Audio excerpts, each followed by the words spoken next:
Ce dispositif a pour but de répondre aux besoins non satisfaits de nos chefs d'entreprise en matière de formation de leurs effectifs. On a pris la thématique du soudage parce qu'elle est ressortie des entretiens qu'ont nos collaborateurs de chambre lors des visites d'entreprise. On a fait se rencontrer les entreprises concernées qui, soit dit en passant, sont souvent en concurrence sur les marchés et qui ont su là travailler, jouer collectif pour pouvoir bâtir ce projet. Et à réfléchir ensemble à la formation d'un cursus qui soit fabriqué quelque part par les chefs d'entreprise pour répondre particulièrement à leurs besoins. S'il y a de nouvelles entreprises qui veulent s'agréger au dispositif, elles seront bien sûr les bienvenues.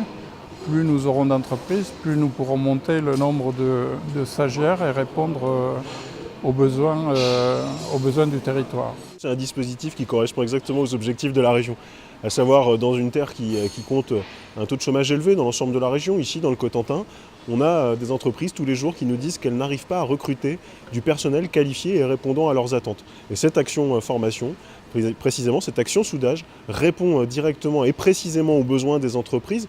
Pourquoi ? Parce qu'on est sur un secteur qui recrute. Les soudeurs, on l'entend dans tous les territoires. Mais ce besoin, il a une résonance particulière dans le Cotentin, qui est une terre industrielle où la problématique du manque de soudeurs a une acuité particulière.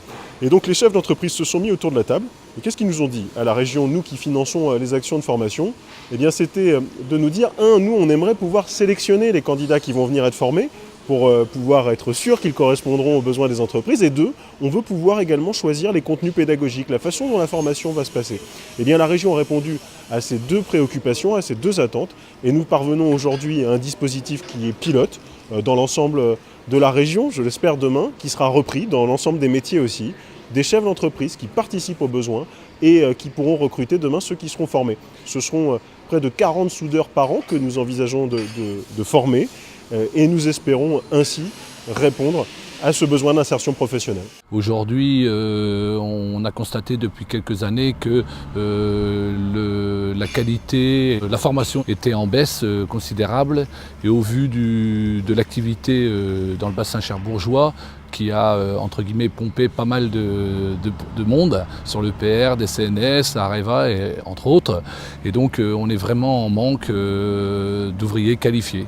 Et donc je pense qu'il était bon d'organiser cette démarche afin également de relever le savoir-faire et la qualité, de ramener le niveau de soudage vers la high-tech, vers la performance. Ce métier réclame une très bonne dextérité manuelle, une bonne condition physique, être suffisamment robuste. Et ce métier a fortement évolué sur le suivi des procédures, sur la rigueur du suivi de ces procédures.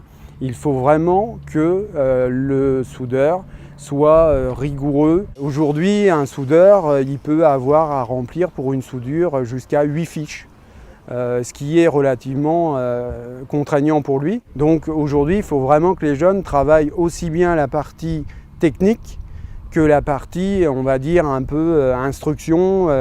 Et il faut qu'ils apprennent vraiment à l'école et en formation pour pouvoir remplir correctement les tâches qu'on leur demande de faire.